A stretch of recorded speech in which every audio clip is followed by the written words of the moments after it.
Good morning, you guys. Welcome back to my channel. I'm your host, Andrea with W.O.E podcast. Thank you for tuning in and watching. If this is your first time, welcome. For those that's been joining the challenge, we on day 16 of Walking in Wisdom.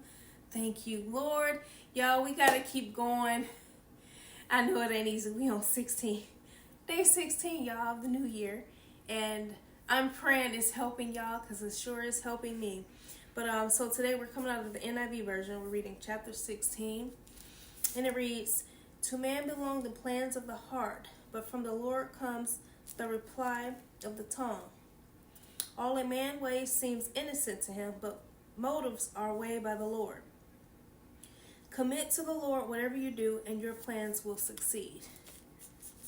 Let me get there.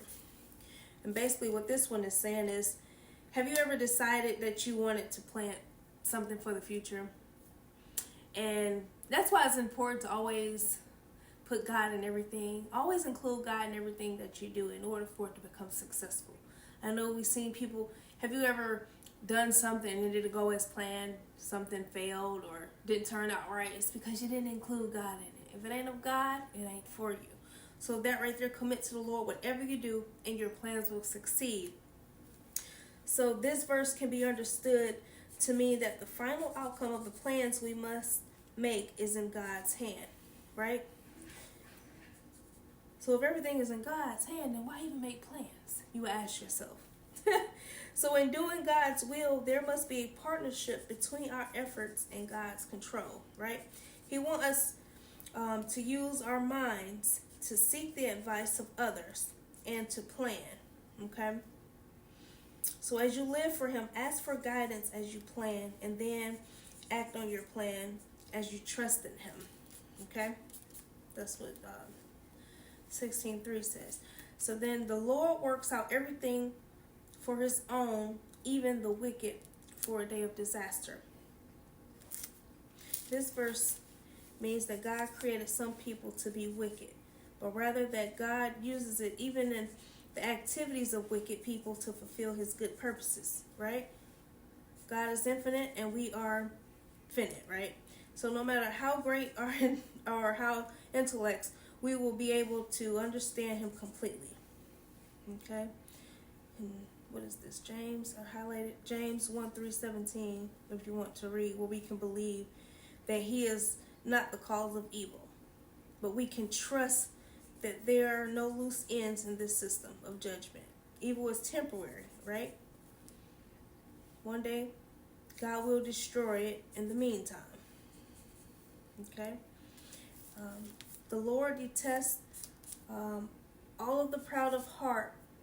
Be sure of this, they will not go unpunished. That's 16:5. Pride is the inner voice that whispers, right?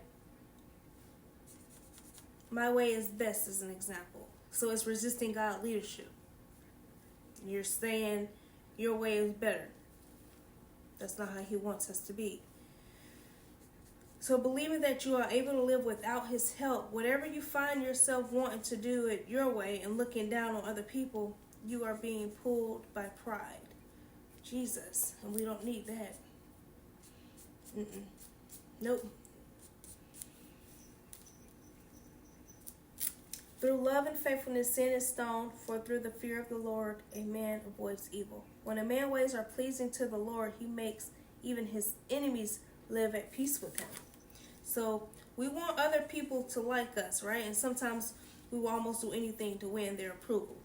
But God tells us to put our energy and our time into Him instead, right?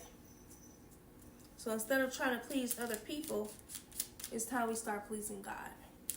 Okay? In his heart, a man plans his course, but the Lord determines his steps. Then the lips of a king speak as an oracle, and his mouth shall not betray justice. Honest scales and balances are from the Lord. Let me highlight this. All the ways are in the bag are of His making. So whether we buy or sell, right, or making product, y'all know me, I know I make product. So whatever it is, we know what is fair and what is unfair. Sometimes we feel pressure to be unfair in order to advance ourselves, right? Or to gain more, right? I've learned since making product, I have to, anybody, first of all, I'm just a starting beginner. Well, I would say, just out here pushing my product. I can't charge a person an arm and a leg if they never tried my product. I started by doing samples, and then once you start the sample, you like it, you see results, and we go from there. You don't want to go out here and just putting prices on something. That's why a lot of businesses fail.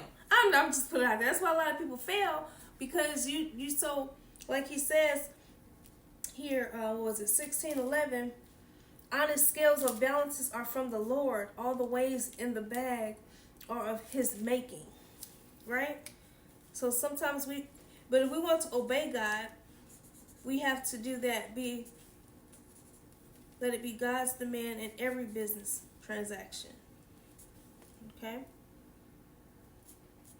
Ask him for discernment and courage to be consistently honest and fair. You want to be honest and fair. And what was it? 18.